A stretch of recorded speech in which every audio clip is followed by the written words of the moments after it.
Supreme court کی breaking news یہ ہے کہ سپریم کورٹ نے ایک سو موٹو لیا تھا جس کے اندر ملٹری کورٹس کے حوالے سے جو سویلینز کو ٹرائل کیا جا رہا تھا اس کو کالعدم قرار دیا تھا.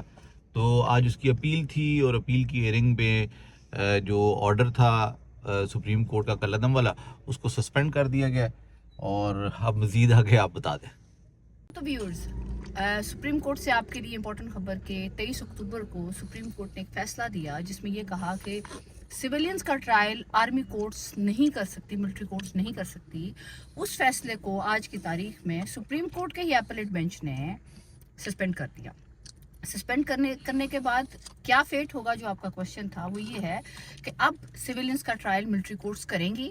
اور چونکہ اس کیس میں مین کیس کے لیے تاریخ جنوری کا آخری ہفتہ مقرر ہوئی ہے تو اس کے درمیان میں تقریباً 1 سے 1.5 مہینے کے درمیان میں بہت سارے ٹرائلز کنکلوڈ ہو جائیں گے.